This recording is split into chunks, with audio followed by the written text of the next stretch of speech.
Why do people say break a leg when you audition for the stage? That is the dad joke of the week. Welcome to 4,000 Weeks, the audio dispatch from 4kweeks.com. I am Spencer, your intrepid host. We will get to the punchline, to the dad joke of the week at the end. All week long, I've thought that it was week 25 of 2025, but as I'm sure you know, last week was week 25, and so that means this week is week 26, which means we are halfway through the year 2025, and I'm not even going to comment on the fact that time feels like it is running away from us. Gosh, I wish our brains were big enough to understand the possibility or the potentiality that all time happens at once, and we just have to experience it in a linear fashion. Whew. It's going to be 95 degrees in Kansas City today, and I think it's also interesting how everything is so relative that tomorrow's 95 degrees is going to feel much, much, much, much, much hotter than 95 degrees come early September, because at that point we will have had a few 105, maybe 110 degree days, and 95 degrees will feel like a beautiful paradise. It's time for you to walk over to your 4K Weeks poster and fill in another square. Are you done? Okay, here we go. I'll be honest, I'm a bit lost this week. The kids are rehearsing from 9 a.m. to 9 p.m. each day for the production that they're in. And so they're gone until late, which is kind of disruptive. And we all have a bit of a summer cold. I don't know if you can tell that I'm a slightly bit congested. I actually have it the least. Everyone else had it a bit worse. My legs are crazy sore from squatting this week after skipping 2 weeks because of our crazy life situation and just a weird quirk of my workout rotation. They're so sore that it's hard to walk upstairs. And so, sidebar, if anyone has a solution for delayed onset muscle soreness, which I seem to be very prone to, I would love to hear it, other than just staying hydrated. But all of this is just kind of conspiring to create a feeling of blah. It just, the mid-year doldrums. And I suppose, even though I'm not great at acknowledging this moment to moment, I suppose that's okay. My trainer says that there's this thing called a rule of thirds. 1/3 of the time you feel great, 1/3 of the time you feel fine, and 1/3 of the time you feel like crap. And so as long as you are, not feeling like crap more than 1/3 of the time, it should be fine. Now that seems like a high percentage of not great days, but maybe that just means I need to feel grateful for the fact that I don't often feel blah. I think it's important to acknowledge this. I'm still acknowledge the blah, but also this. I'm still showing up. I'm still getting all my responsibilities done, maybe with a bit less gusto than usual, and that's fine. I'm still exercising, even though it hurts a bit more. It's all part of the cycle, and I think it's important for us to just keep rolling. There's this David Goggins quote that is explicit, and I will make it family friendly, which is, oh, you don't feel like working out? Fudge your feelings, right? Because it's not about how you feel. It's about just doing the things that you have preordained as good for your optimal self. There's a link in the email on the part where I say keep rolling and rolling to just a spectacular song called Rolling and Rolling by this band Lowland Hum, this indie band that I just really love, and it's the stories of youth. And I just think it's about other things that are rolling and rolling. But anyway, it's just delightful. So go listen to that. Also, while I have you here, there's not advertisement on this podcast. The reason there's not any advertisement on this podcast is because I hate advertisements on podcasts. It really bums me out when I hear a podcast guest or a podcast host that I really like and I think is thoughtful and intelligent, has a really good take on things, telling me that I should try audible.com at a 10% discount for listeners of the podcast. Just go to www.crapyoudon'tneedtobuy.com and enter the code whatever for 10%. I hate that. I really hate it. And I don't want to waste 5 minutes of your time playing advertisements. And I mean, I get it. Capitalism, we need to make money. But that's just not something I'm interested in doing here. So if you would do me a favor and just like the podcast, subscribe to the podcast, review the podcast, share the podcast with a friend, that would be enough of a thank you, so that we can just kind of forever keep rolling on without monetizing this little corner of the internet. I just wish we hadn't have made that choice. Yeah, Jaron Lanier, Jaron? I think it's Jaron Lanier. It's spelled Lanier, but it's Lanier. Thinker, thoughtful human being. You can Google him.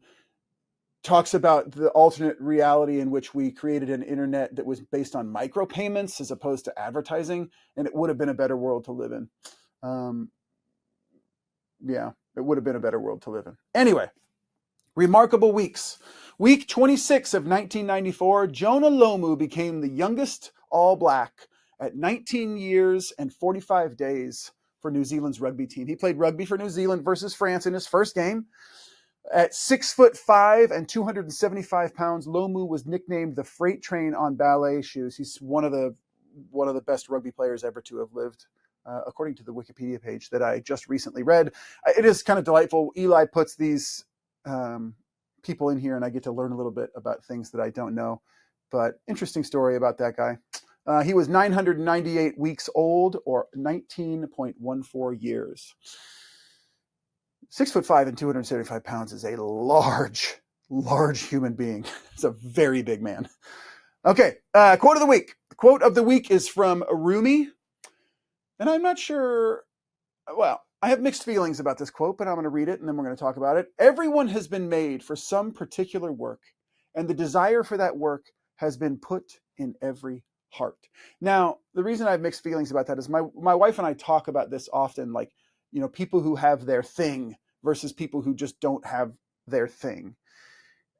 I am a sculptor and have always been a sculptor since I got out of my adolescence, and like that's my thing, right? And so not everybody can clearly define that thing for themselves. And so I have mixed feelings about this quote, but here's what I think about it. I heard this anecdote a long time ago, and I've forgotten where I heard it. Here it goes. A father is talking to his 8-year-old daughter, and she asks him where he goes every day. Where do you go every day? And he answers, well, I'm a teacher at the university. I teach students how to draw. And the daughter thinks about it for a minute, and then she looks at him and she says, you mean they forget how? And I think for better or worse, in the economy of industrial scale primary education and or the relentless pressure of the adolescent anxiety to be normal, I think most adults often lose touch with the work that brings them the most joy, the thing that brought them the most joy as a child, the work that didn't feel like work, the thing that they were so good at doing that they didn't even really know that they were good at it. They just thought that everyone else was good at it too, and that's the way life is. But then some people look at them and be like, I can't believe how good you are at that thing. And like, what do you mean? Like, I felt like everyone could just do that. Like, I don't understand how people don't understand the world in 3 dimensions the way that I do. And I've been really lucky in this regard, right? So I've always loved making things. My parents were really supportive. I had a few spectacular teachers come along at just the right minute. I didn't get a job right out of college, and then my wife believed in me and she made just enough money to support us while I started the studio. All of these are like wonderful bits of luck that made it possible for me, number one, not to forget the work that was in my heart from the beginning.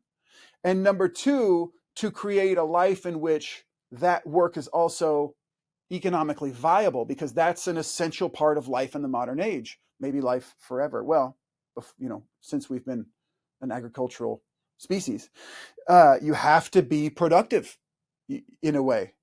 And so all of these are just wonderful bits of luck that made it possible for the work that is in my heart to also be financially viable. And yet, at the same time, the rock tumbler that is growing up in this modern productivity-driven capitalist system smoothed and sanded off quite a few of my interesting creative edges as I was going along. And I have had to work very hard to try to reconnect with the free, loose creativity that is native to every single 6-year-old. And that's, I don't know, that seems like that should be an astounding thing for a person who makes their living as an artist to say, that I've had to work hard to regain the creativity that I just had as a child. But I think it's important to note, we all need to make a living. And so I'm not saying everyone should quit their day job in a fit of passion. But I do think that anyone who doesn't feel like they are doing the work of their heart right now, or they're either not connected to the work of their heart, or they feel like they can't possibly give time to the work of their heart because they're so focused on making enough, whatever that means. You should think back to when you're young. What form of doing, I'm just going to put doing in quotes because doing can be a lot of things. What form of doing made you the most happy? What kind of work didn't feel like work to you? And I think that's a place to start reconnecting with whatever work was put into your heart, as Rumi says. And if you lean into that discovery with curiosity and then a bit of hard work, I think there's a good chance interesting things might start happening. That's the only way I know how to say it.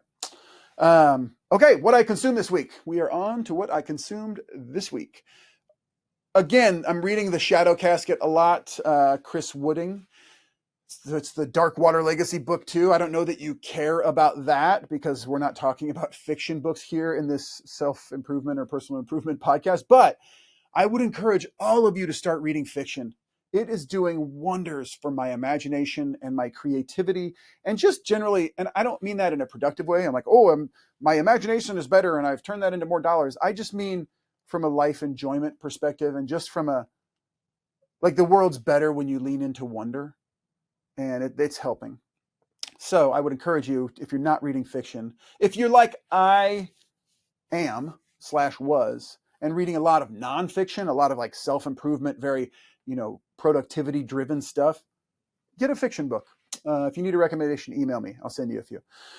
Okay, the podcast this week, the Prof G Pod, that's Scott Galloway. This one's titled The Collapse of American Trust, and it's with Sam Harris. And I don't know if you know who Sam Harris is. He lost me for a minute. He's an intellectual. I loved the book, The End of Faith, that he wrote in 2004.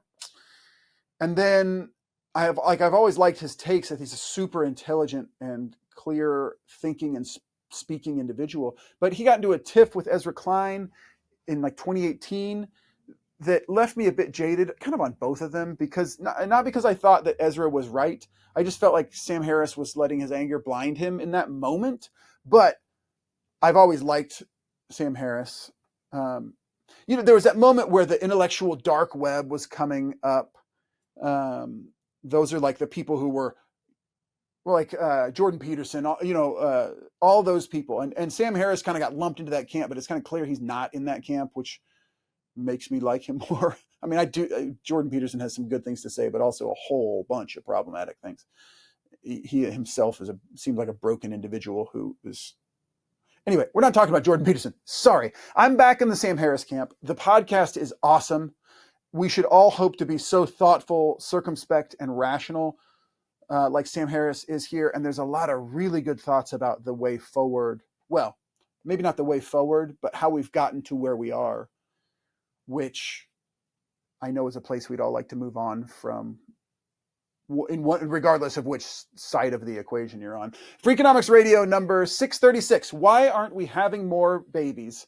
It's the first in a series that I actually wanted to listen to the second one, and then I saw that it was a series, and so I went back and listened to the first one. Just real interesting discussion about population and what it means, and how population affects economic output and things like that. Then also The Big Think, which is a YouTube podcast. I just fell down a Sam Harris rabbit hole. This is Sam Harris breaking the spell of propaganda. Sometimes when I post a podcast, I'll do a little bit of research and then I just end up spending like 30 minutes learning and reading, which is awesome. So I fell down the Sam Harris rabbit hole again. This podcast is pretty good. It's a weird format because they're just looking at him and asking him questions kind of from a disembodied way, and then he's just talking. It's kind of weird. But it's, again, he's thoughtful and intelligent, and it's interesting. Also, YouTube is the next big thing in media, which that's just the feeling I had when I was looking at all of the content available there. And that's a weird thing to say in 2025 when, YouTube, when did YouTube start? Like 2004, 5 or something like that. Anyway, 20 years old and it's, kind of having a resurgence, not a resurgence, but just, it's clearly going to take over the world podcasting wise. Okay. That's what I was consuming. I did actually listen to a lot more things. I've been loving the Medal of Honor podcast, but I've put it in here for the last few weeks. It's so good. It is so interesting. It's great storytelling, and it's also make you feel good about this country in a lot of ways. So that's cool. What I am thinking about this week. All right, we're 15 minutes into the pod, so here we go. The last section. This week, I was thinking about my father-in-law and also the idea of each according to their ability and kind of how those two ideas intersect. This last weekend was Father's Day, so happy late Father's Day to all you fathers out there. The nicest thing that happened to me on Father's Day was a note that my father-in-law sent to me. He just texted it to me. He was out of town and he just, I was sitting down with my wife. Our kids were gone, actually. Who has a camp where the kids are gone all day on Father's Day? Anyway, sidebar complaint.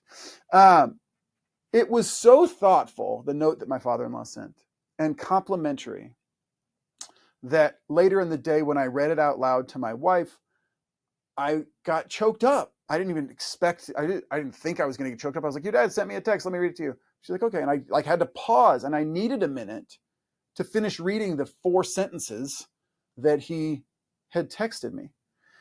And one of the sentences was this one. He said, I'm sure your dad is looking down and is as proud of you and your family as I am. And so there are 2 things that struck me about this whole text, and I wanted to share them with you. The first thing is so easy. The first thing is so simple. If you are ever thinking of something nice about a person in your life, just tell them, right? It seems like it should be the biggest no-brainer in the world. Sure, it was just a text. It was 4 sentences that he sent. It was thoughtful, but I don't think he planned it for a few days, right? I think he just decided he wanted to text me, wrote a text and sent it to me. But I will likely remember that text for the rest of my life because it is so nice to be seen. It's so nice to get a compliment. It's not so nice for someone to say you're doing a good job at the thing that I know is very important to you to do a good job at. That's like the greatest thing in the world. I will likely remember that text for the rest of my life.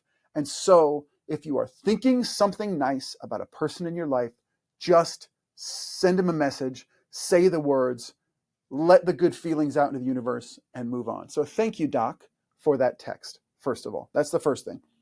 The second thing is a little bit more complicated. And I was thinking of it as I was thinking about this text. So I was sitting there on the couch reading the text, just kind of thinking what it all meant. And that sentence where he said, I'm sure your dad is looking down on you and is as proud of you as I am. And so if you've been listening to this podcast for a while, my dad died 2 years ago at the age of 88. And he was a great dad. Some people are saying he was the greatest. There wasn't a moment in my life where I wondered if he loved me or if I wondered that he was proud of me. I always knew that he loved me and was proud of me and wanted me to succeed. He wasn't perfect, of course.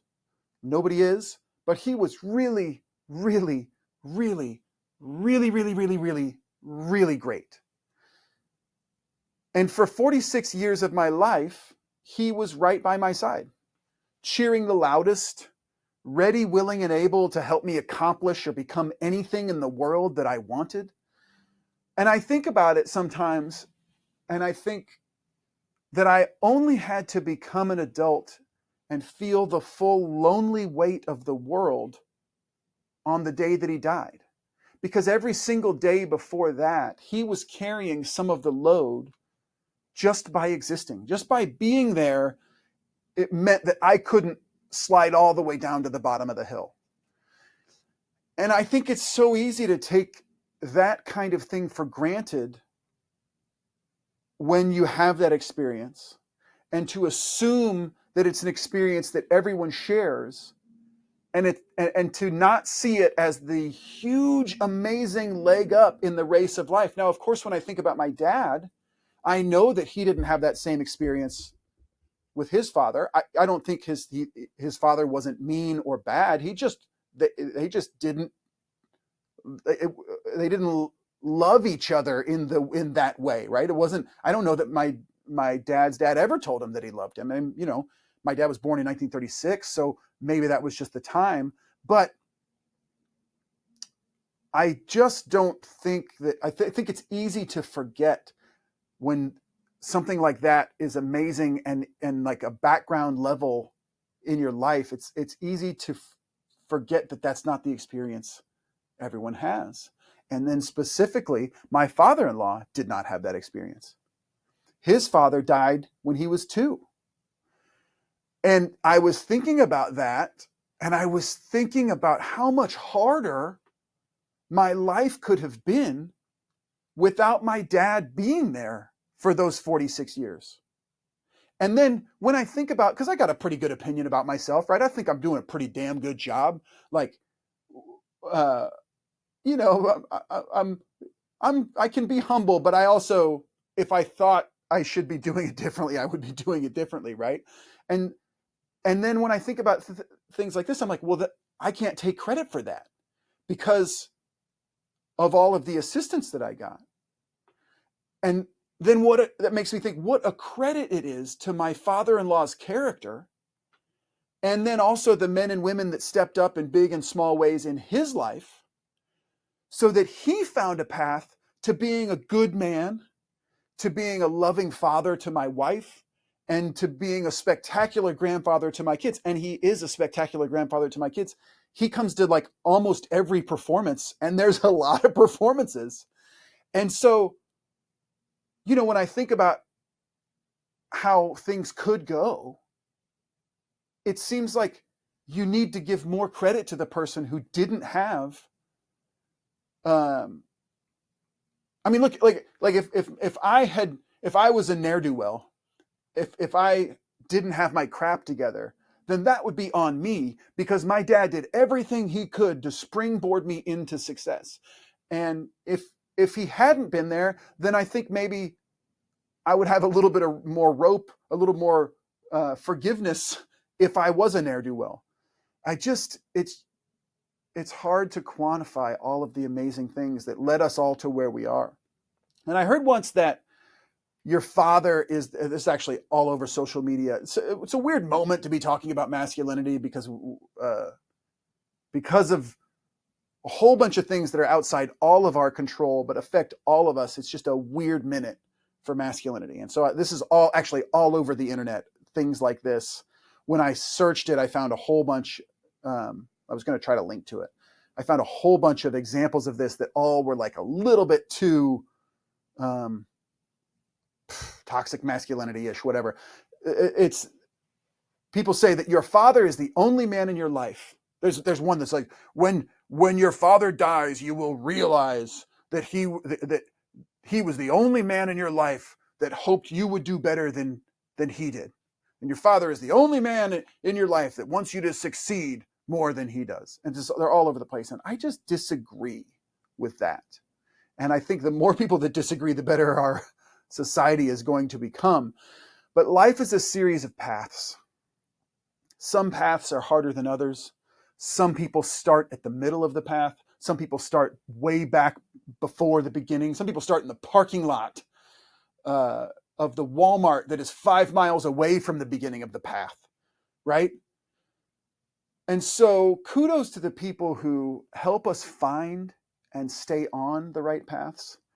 And then I think extra kudos to the people who find the right paths on their own with no model of what the path looks like ahead of time. I don't know.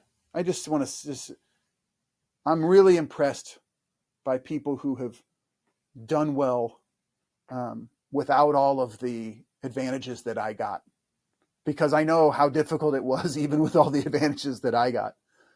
And so I don't know how to end this. I just feel like it's important to know that no matter what advantages you've had, there's somebody who has done well with less. And so we should all be a bit more humble in that way. Okay. I'm going to reiterate the first part because it's probably the more actionable part than my rambling love letter to people who struggle and succeed. If you think something nice about someone in your life, send them a text right now. Say, hey, I think you're doing a great job. Just wanted to let you know. Whatever. Gosh dang it. It's the greatest thing you can. You're going to make that person's week with 4 sentences. Okay. The links this week. You should go check the email because there's 2, I always put a link at the beginning of the email for the read time, which is an interesting video, and then a reward for reading the whole newsletter. The one at the beginning is Richard Feynman, astrophysicist, talking about why. And it is fascinating. It's like a 7-minute video. It is a fascinating picture into his mind and a way to be inquisitive first. And then in the reward link is this video from a while ago. I remember it when it first happened, this hiker who was stalked by a mountain lion for 6 minutes. And it is 6 thrilling minutes. It is insane. And you should go watch it. Again, rate and review the podcast if you don't mind. That would be a super awesome way to say that you enjoy it and you appreciate it. Send it to a friend. That would be spectacular. Okay, the dad joke of the week. Why do people say break a leg when you audition for the stage? Because every play has a cast. All right, that's it. Have a spectacular, spectacular week. I appreciate you being here and listening to these thoughts. And I would love to hear from you. I think I've stopped saying that because I just like to stop saying things I say over and over again. But I would love to hear from you. If you have any thoughts, shoot me an email. Have a great week.